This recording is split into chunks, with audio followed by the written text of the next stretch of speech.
মাইজভান্ডার কেউ ভাঙতে আসে আমাকে 1 নম্বর আসামি করবেন। প্রথম হচ্ছে বাবুনগরী একজন বয়োজ্যেষ্ঠ মানুষ, উনি ধর্মীয় উস্তাদ, একটা মাদ্রাসার মোতামিম, জাতীয়ভাবে খুব সম্মানিত ব্যক্তিত্ব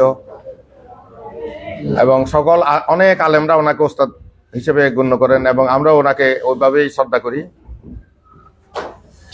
উনি ওনার অবস্থান থেকে যেগুলো বলেন এগুলো আমাদের জন্য উপদেশ হিসেবে গ্রহণ করি। চাইবে সকলেরই এটা আকাঙ্ক্ষা থাকবে, এখানে কিছু সমাজে সবসময় দুষ্কৃতি মনা কিছু লোক থাকে, তারা যাতে সুযোগটা নিতে না পারে কোনো দলের প্রশ্রয়ে থেকে, সেই বিষয়ে আমরা সকল দল আইন শৃঙ্খলা বাহিনীকে সহযোগিতা করে আমরা কাজ করবো ইনশাআল্লাহ। আর আপনাদের প্রতি আমার অনুরোধ থাকবে, আপনারা আপনাদের সাংবাদিকদের ছোট ছোট টিম করে আপনারা যদি ভিজিল্যান্ট টিম হিসেবে সব জায়গায় পরিদর্শনে থাকেন, তাহলে এটাও একটা আইন শৃঙ্খলা বাহিনীর প্রতি, জনগণের প্রতি একটা মেসেজ থাকবে যে না, সাংবাদিকরা আছে এখানে, তাদের সামনে এগুলো করতে সাহস পাবে না।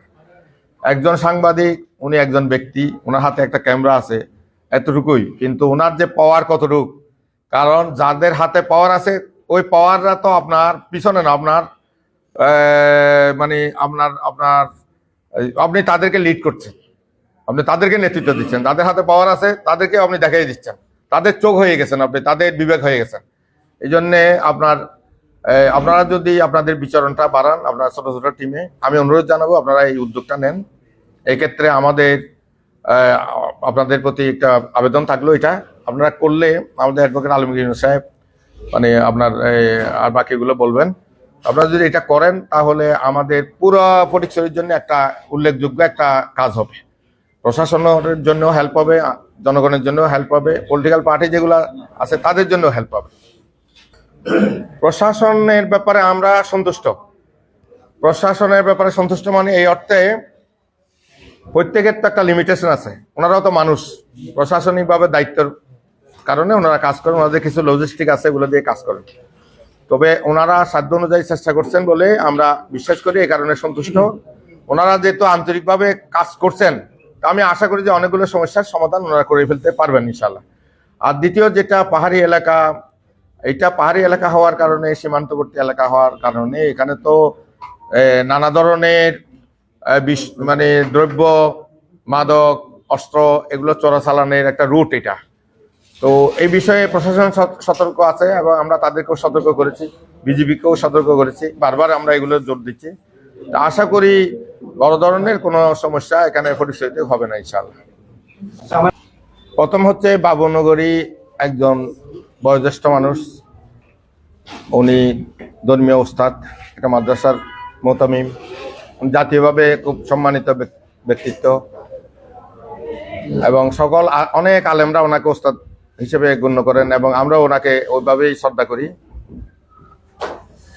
উনি ওনার অবস্থান থেকে যেগুলো বলেন এগুলো আমাদের জন্য উপদেশ হিসেবে গ্রহণ করি, আমরা এগুলো নেগেটিভলি নেই না। আর আমাদের দলের মধ্যে বা আমাদের ব্যক্তির মধ্যে কিছু ত্রুটি বিচ্যুতি যদি কেউ দেখিয়ে দেয়, আমরা সংশোধনের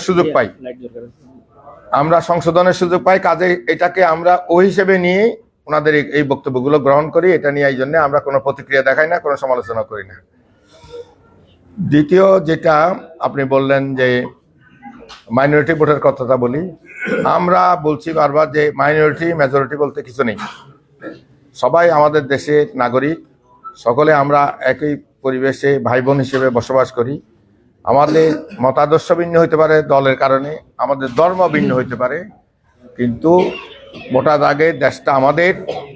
এখানে একই আইনের অধীনে আমরা সনাতন হিন্দু ধর্মাবলম্বী, বৌদ্ধ, খ্রিস্টান, পাহাড়ি, এখানে বাঙালি সবাই মিলে আমরা একসাথে বসবাস করি। আইনের দৃষ্টিতে সকলে সমান, সকলের নাগরিক অধিকার সমান, চিকিৎসা পাওয়ার অধিকার সমান, শিক্ষা পাওয়ার অধিকার সমান, চাকরি পাওয়ার অধিকার সমান, বিচার পাওয়ার অধিকার সমান, ব্যবসা বাণিজ্য করার অধিকার সমান, সবগুলোই সমান। কাজেই তাদের সাথে আমাদের কোনো ধরনের যে মানসিক দূরত্ব, যেটা এটা হলো প্রপাগান্ডার শিকার হয়েছেন ওনারা, আশা করি ওনারাই প্রমাণ করবেন যে ওনারা এখন আমরা যে এই দেশের সংখ্যালঘু না, আমরা এই দেশের মেইন স্ট্রিমের নাগরিক, এটা ওনারা এইবার ভোটের মাধ্যমে এটা প্রমাণ করার সুযোগ ওনারা পেয়েছেন, এটা ওনারা এবার প্রমাণ করবেন, আমি আশা করি। আর এরপরে যেটা বলছেন যে না মাইজভান্ডার, তো মাইজ ভান্ডার আমি তো গতকাল গিয়েছি। আমাদের ধর্মীয় বিভিন্ন ইসলামের বিভিন্ন ধর্মীয় সেক্ট আছে।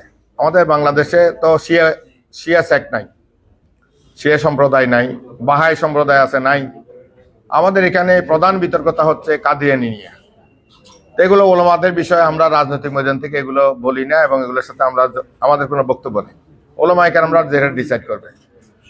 আমাদের নয়েজ ভান্ডার সহ আমাদের এখানে আলে হাদিস আছে, দেওবন্দি ধারা আছে, আমাদের এখানে আমদিয়া সুন্নিয়া নেতৃত্বাধীন আহলে সুন্নাত ওয়াল জামাত আছে, তরিকত ফেডারেশন বা এই জাতীয় মানে মাজার কেন্দ্রিক যে কালচারটা আছে, ধর্মীয় একটা আছে। পীর সাহেবদের দরবারকে নিয়ে অনেকগুলো ধর্মীয় কালচার গড়ে উঠেছে, ধর্মীয় রিচুয়াল গড়ে উঠেছে। আমরা যেভাবে হিন্দু, বৌদ্ধ, খ্রিস্টান, পাহাড়ি ভাই বোনদেরকে আমরা অ্যাড্রেস করি সমানভাবে, শ্রদ্ধা এবং সম্মানের সাথে, সুবিচারের সাথে, আইনানুগভাবে, তাদের ব্যাপারেও আমাদের একই বক্তব্য। যার যার সেক্ট অনুযায়ী ধর্ম পালন করবেন, কোনো বাধা নেই। কালকে আমি বলেছি যে আপনারা নির্বাচিত হলে, সরকার গ্রহণ করলে আপনারা মাজার ভেঙে দেবেন। তা আমি রসিকতা করে বলছি যে যদি মাইজ ভান্ডার কেউ ভাঙতে আসে আমাকে 1 নম্বর আসামি করবেন। যদি মাইজ ভান্ডার যেই ভাঙুক, হ্যাঁ, সেটা আমার বিরোধীরাও যদি ভাঙে, আপনাদের যদি সন্দেহ হয় যে এখানে পিছনে আমি উস্কে দিছি, আমাকে 1 নম্বর আসামি করবেন, কোনো সমস্যা নাই। আমি তখন আদালতে বলবো, প্রমাণ করবো যে এটা কেন হচ্ছে, কারা করতেছে। এই জন্যে এখানে সবগুলো ধর্মীয় বিষয় না, অনেকগুলো বিষয় আপনারা সাংবাদিক মানুষ বুঝবেন। আমি আশা করি ওদিকে আমি যাব না।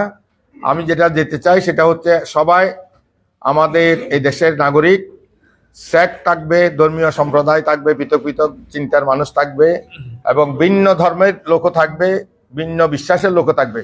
সবাইকে নিয়ে আমাদের বৈচিত্র্যপূর্ণ এই বাংলাদেশ, আমরা এই বৈচিত্র্যটাকে ধারণ করতে চাই। এই বৈচিত্র্যের বাংলাদেশে বাংলাদেশের সৌন্দর্য, এটাকে আমরা ক্ষুণ্ণ হোক, আমরা এটা চাই না।